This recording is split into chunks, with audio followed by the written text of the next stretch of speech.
नमस्कार, आदाब, सत श्री अकाल, अस्सलाम वालेकुम, Ram Ram, what ever you feel connected.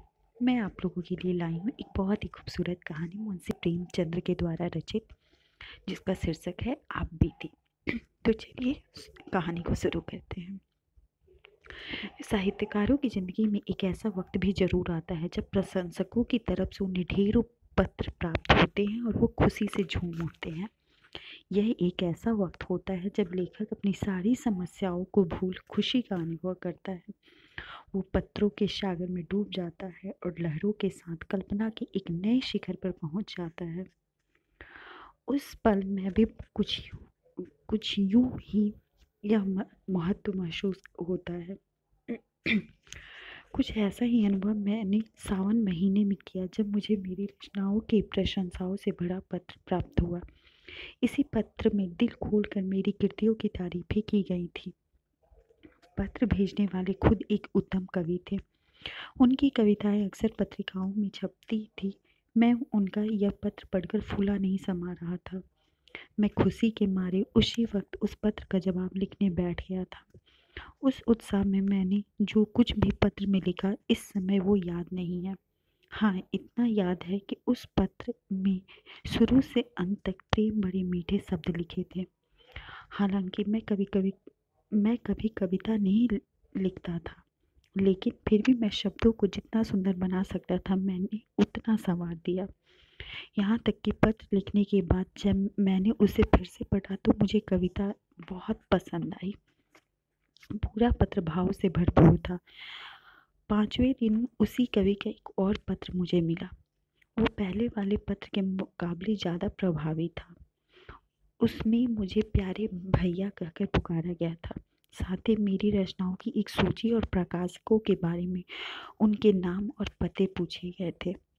इसके साथ ही पत्र के अंत में यह भी कहा गया था कि मेरी पत्नी आपकी बहुत बड़ी प्रशंसक है और आपकी लेखन को पढ़ना पसंद करती है। साथ ही पत्र में यह भी लिखा गया था कि मेरी पत्नी कुछ पूछ रही थी कि आपकी शादी कहाँ हुई है, आपके बच्चे कितने हैं और आपकी कोई फ़ोटो है तो प्लीज़ भेज दीजिए। वही पत्र मैं वही पत्र मेरे जन्म स्थान और वंश की भी जानकारी पूछी गई थी। पत्र के पत्र के उसके अंतिम खबर ने मुझे खुश कर दिया था। पहली बार ऐसा हुआ था कि किसी महिला ने अपने मुंह से मेरी तारीफ की थी और यह सुनने का मौका मुझे मिला था। यह सुनकर ऐसा लगा कि कोई मेरी बुरे कर्मों की तारीफ कर रहा है।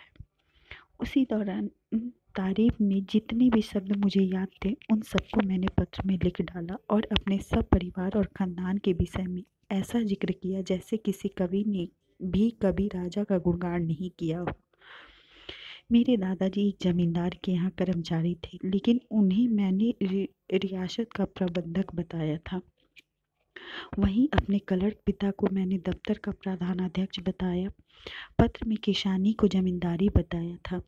इसके अलावा अपने लेखन की गिनती को बढ़ा न सका, लेकिन उनके महत्व को बड़े अच्छे से समझा दिया था।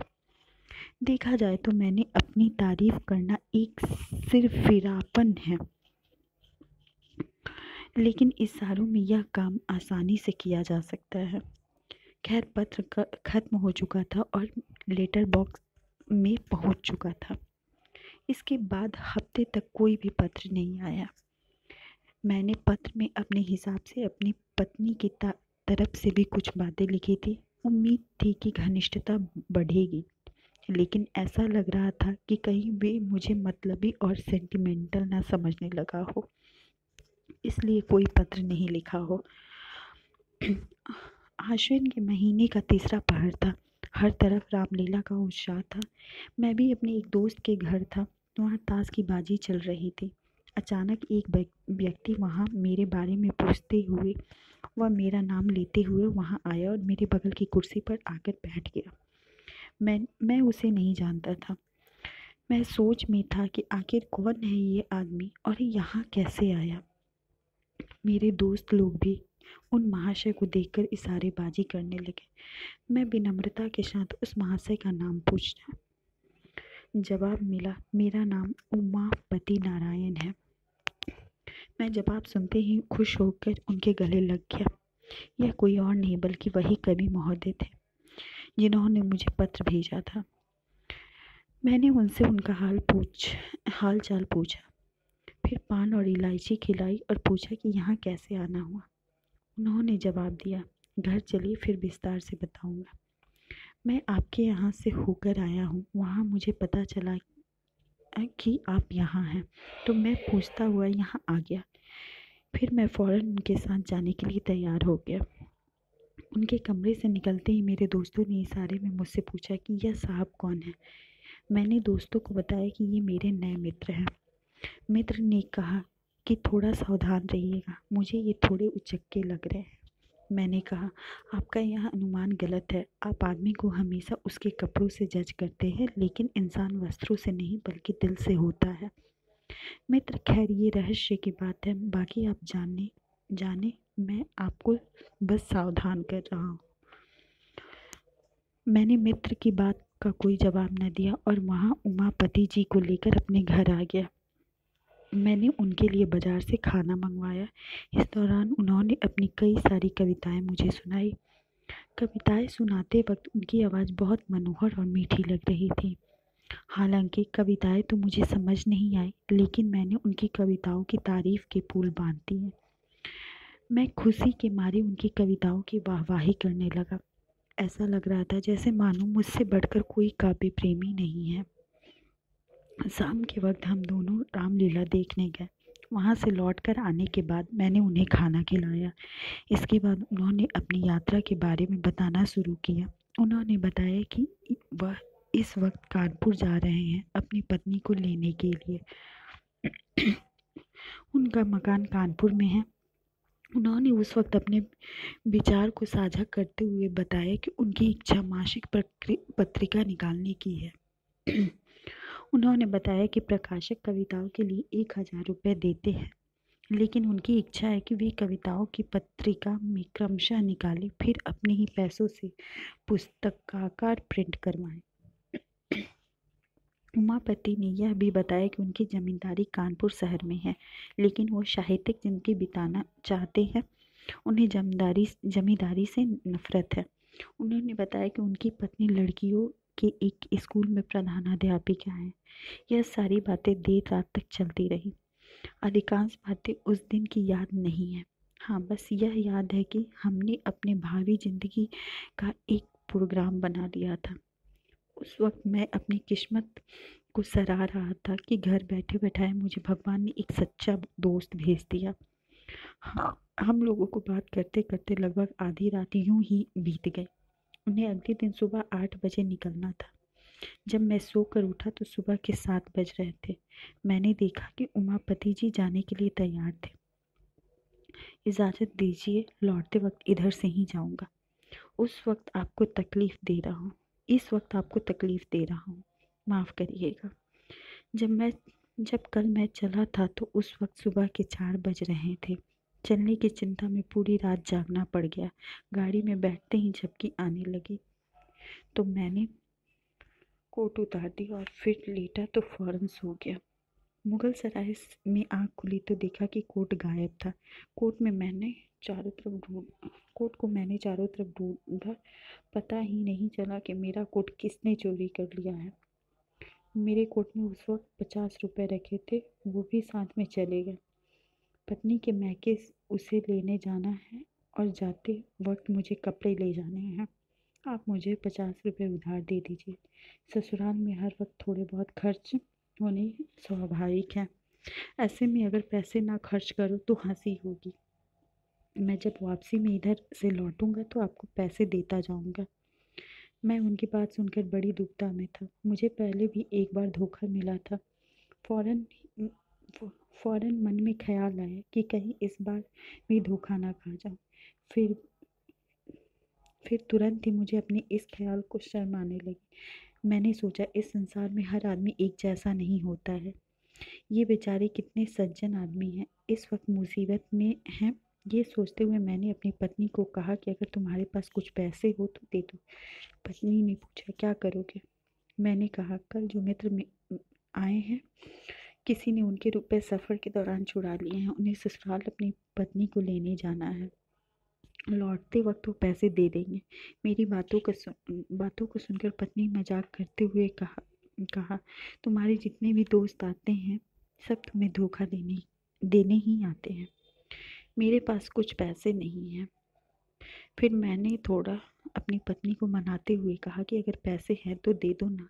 बेचारा तैयार होकर खड़े हैं, उनकी गाड़ी छूट जाएगी। पत्नी ने कहा, बोल दो जाकर कि इस वक्त घर में कोई पैसा नहीं है। मैंने कहा, यह कहना इतना आसान बिल्कुल नहीं है। इसका मतलब यह है कि मैं दरिद्र होने के साथ साथ अच्छा दोस्त भी नहीं हूँ। क्या मेरे पास 50 रुपए का भी इंतजाम नहीं हो सकता? उमापति जी को इस पर कभी भी यकीन नहीं होगा कि मेरे पास इतने पैसे भी नहीं हैं। इससे इससे तो यह सही है कि उनसे मैं सीधे सीधे कह दूं कि हमें आप पर बिल्कुल भी यकीन नहीं है। मेरी बातें सुनकर पत्नी झुंझलाकर बक्से की चाबी मेरे सामने फेंकते हुए कहा, तुम जितनी आसानी से बहस कर लेते हो, अगर उतनी आसानी से आदमी परखना जानते तो कभी अभी तक इंसान बन गए होते। जाओ और दे दो रुपए। इन रुपए को उधार समझकर मत दो, ये समझना कि इन रुपए को पानी में फेंक दिया। मुझे तो बस आम आम से मतलब था, न पेड़ की गिनती से। मैंने रुपए निकालकर उमापति जी को उसी वक्त दे दिया। उमापति जी ने पैसे लौटाने का वादा किया और चले गए। उमापति 7वें दिन फिर शाम को घर वापस है। उनके साथ इस बार उनकी पत्नी और बेटी थी। दही चीनी खिलाकर मेरी पत्नी ने उन लोगों का स्वागत और आदर सत्कार किया, यहाँ तक कि 20 रुपये मुँह दिखाई के दिए। इसके साथ ही उनकी बेटी को मेरी पत्नी ने मिठाई खाने के लिए 2 रुपये दिए। मुझे लगा कि उमापति जी के आने के बाद मेरे रुपए लौटा देंगे, लेकिन उन्होंने रात में रुपए का कोई जिक्र तक नहीं किया। सोते वक्त मैंने पत्नी से कहा, रुपए का तो इन्होंने जिक्र तक नहीं किया। पत्नी ने मेरी बात सुनकर हंसते हुए कहा, क्या तुम्हें सच में उम्मीद थी कि वो आते ही फ़ौरन तुम्हें पैसे लौटा देंगे? मैंने पहले ही तुमसे कहा था कि रुपए मिलने की उम्मीद से उन्हें पैसे मत देना। यह समझो कि ये पैसे किसी दोस्त की मदद के लिए दिए थे, लेकिन तुम तो विचित्र हो। पत्नी की बातें सुनकर मैं लज्जित होकर चुप रह गया। उमापति अपने परिवार वालों के साथ 2 दिन तक मेरे घर रुके। मेरी पत्नी ने इस दौरान उन लोगों का खूब आदर सत्कार किया। मुझे फिर भी संतोष नहीं था, क्योंकि मैं समझता था कि इन्होंने मेरे साथ धोखा किया था। तीसरे दिन वह सुबह जल्दी अपने घर जाने को तैयार हुई। मुझे अब उम्मीद थी कि वो मेरे रुपए लौटा देंगे। ऐसा नहीं हुआ। वो अब एक नई राम कहानी सुनाने लगे। उन्होंने बिस्तर बांधते हुए कहा, मुझे बड़ा ही दुख है, इस बार मैं आपके पैसे नहीं लौटा पाऊंगा। दरअसल बात ये है कि घर में पिताजी से मुलाकात नहीं हो पाई। वे किसी काम से गांव गए हैं। मेरे पास इतनी छुट्टी नहीं थी कि उनसे मिलने मैं गांव तक जाता। गांव जाने के लिए रेल का वहाँ कोई जरिया भी नहीं है। वहाँ पहुँचने के लिए बैलगाड़ी से जाना पड़ता। इसलिए सिर्फ एक दिन मैं घर में रहा और अपने ससुराल को निकल गया। मेरे सारे रुपए ससुराल में ही खर्च हो गए। अब तो मेरे पास ट्रेन के टिकट तक का पैसा नहीं है। कृपया आप 25 रुपये मुझे दे दीजिए। मैं वहाँ पहुँचते ही आपके पैसे भेज दूँगा। मन तो किया कि फ़ौरन जवाब दे दूँ, लेकिन ऐसा मैं कर नहीं पाया। मैंने पत्नी से पैसे मांगकर उमापति के हाथ पर रख दिया। इसके बाद वो चले गए। 1 हफ्ते के बाद फिर उमापति जी ने पत्र भेजा, जिसमें लिखा था कि वो काम के सिलसिले में बाहर जा रहे हैं, वापस लौटकर रुपए भेजेंगे। 15 दिनों के बाद मैंने एक पत्र लिखकर उनका हालचाल पूछा, लेकिन मेरे पत्र का कोई जवाब नहीं आया। मैंने 15 दिनों के बाद फिर से पत्र लिखा। इस बार मैंने रुपए के बारे में पूछा। इसका भी कोई जवाब नहीं आया। 1 महीने बाद मैंने फिर पत्र लिखा, लेकिन इस बार भी कोई जवाब नहीं आया। मैं समझ गया कि पत्नी ने जो भी कहा वो ही सच था। मैं निराश और चुप होकर बैठ गया। हालांकि मैंने इन पत्रों के बारे में अपनी पत्नी को कुछ नहीं बताया। उमापति के इस व्यवहार पर मुझे पर गहरा असर पड़ा। फिर इसी महीने मेरे यंत्रालय के बिहार प्रांत से एक कंपोजिटर आया था। 15 रुपये मासिक पर मैंने उससे काम पर रख लिया था। वो पहले किसी अंग्रेजी स्कूल में पढ़ा करता था। किसी का सहयोग न मिल पाने की वजह से वो पढ़ाई छोड़ चुका था। उसके घर वालों ने उसकी मदद करने से मना कर दिया था। मजबूर होकर उसे यह नौकरी करनी पड़ी थी। उसकी उम्र वही कोई 17-18 साल रही होगी। उसका गंभीर स्वभाव था और उसे बातचीत करने का तरीका भी अच्छा था। यहाँ आने के तीसरे ही दिन उसे बुखार आ गया। कुछ दिन के बाद भी जब बुखार नहीं गया तो उससे अपने घर की याद सताने लगी। उसने मुझसे कहा कि वह बीमार है, उसे कुछ रुपए मिल जाए तो वह घर चला जाए, फिर वह वहाँ जाकर पैसों का इंतजाम करके मुझे भेज देगा। वह सच में बहुत बीमार था, लेकिन मैं पहले से ही पैसों के मामले में धोखा खाकर बैठा हुआ था, इसलिए मैंने उसे मना कर दिया। मेरी बात सुनकर वो रोने लगा, मुझसे मदद की विनती करने लगा, लेकिन धोखे की चोट खाए बैठा मैं उसकी बातों को नज़रअंदाज कर गया। दुविधा भरी स्थिति में उसने फिर आकाश को देखा और वहाँ से चला गया। मुझे अंदर ही अंदर बुरा लगा, लेकिन जो मैंने निर्णय लिया था मैं उसी पर अड़ा रहा। मैंने मन में इस बात पर विचार करके संतोष कर लिया कि मैं कहाँ का ऐसा धनी हूँ जो पैसे बहाता रहूँ। वो लड़का मेरे पास से आंखों में आंसू लेकर गया था। तब कार्यालय के एक क्लर्क, जिनका नाम पंडित पृथ्वीनाथ था, उन्होंने उसकी मदद की थी। उन्होंने उसकी पूरी कहानी सुनकर 15 रुपये दे दिए थे। जब मुझे इसकी जानकारी हुई तो मानो मेरे मन से कोई बोझ उतर गया। चलो अब वो बेचारा अच्छे से घर तो पहुँच ही जाएगा, यह सोचकर ही मुझे मुफ्त में ही संतोष मिल गया। लेकिन कुछ अपने किए पर भी मुझे शर्म आई। मैं बड़े बड़े उपदेश दिया करता था, लेकिन आज अपनी ही जुबान से मुकर गया। पाँचवें दिन पैसे आ गए। मेरी आंखें खोल देने वाली यह यातना मुझे शायद ही कभी मिली थी। खैर, इस बारे में मैंने अपनी पत्नी को कुछ नहीं बताया था, वरना मेरा घर में मुश्किल हो जाता। पूर्व कथित वृत्तांत को लिखकर मैंने पत्रिका में भिजवा दिया। मेरा मकसद बस इतना था कि मैं लोगों को धोखेबाजी के इस कुपरिणाम का संदेश दूं। मुझे सपने में भी उम्मीद नहीं थी कि इसका मुझे कोई सीधा फल मिलेगा। फिर चौथे दिन 5 रुपये का मनी ऑर्डर मेरे पास पहुंचा। मैं उसे देखकर इतना खुश हुआ कि मेरी खुशी की कोई सीमा नहीं थी। मनी ऑर्डर भेजने वाला कोई और नहीं बल्कि वही महोदय उमापति।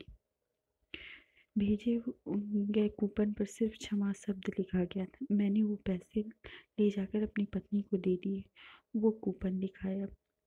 पत्नी ने बड़े ही अनमने तरीके से मुझसे कहा कि इसे ले जाकर अपनी अलमारी में रख लो। तुम ऐसे लोभी किस्म के इंसान हो, मुझे नहीं मालूम था। कुछ पैसों के लिए इस तरह किसी के पीछे पड़ जाना अच्छी बात नहीं है। जब पढ़ा लिखा और विनयशील इंसान अपने वादे को पूरा न करे तो समझना चाहिए कि वह मजबूर है। बेबस हुए इंसान को इस तरह बेइज्जत करना सही नहीं है। मैं इन पैसों को तब तक नहीं रखूंगी जब तक उमापति जी का कोई संदेश या पत्र नहीं आ जाता जिनमें उनके रुपए भेजने की देरी का कारण लिखा हो। हालांकि उस वक्त मैं ऐसी महान बातें सुनने के लिए बिल्कुल भी तैयार नहीं था। डूबे हुए रुपए मिल गए, मैं उसी खुशी से फूले नहीं समा रहा था। इस कहानी से यही सीख मिलती है कि व्यक्ति को किसी के लिए तुरंत राय नहीं लेनी चाहिए। हम अक्सर किसी से 2 मिनट बातें करके या कुछ पल बिताकर उसके बारे में राय दे देते हैं कि वह व्यक्ति बुरा है या अच्छा है। तो ऐसा हमें बिल्कुल भी नहीं करना चाहिए, क्योंकि हर व्यक्ति की परिस्थितियाँ अलग अलग होती हैं। आप किसी की परिस्थितियों को नहीं जानते, तो उसके बारे में राय देना भी उचित नहीं है। उम्मीद करती हूँ आप लोगों को कहानी बहुत ही पसंद आई होगी। धन्यवाद।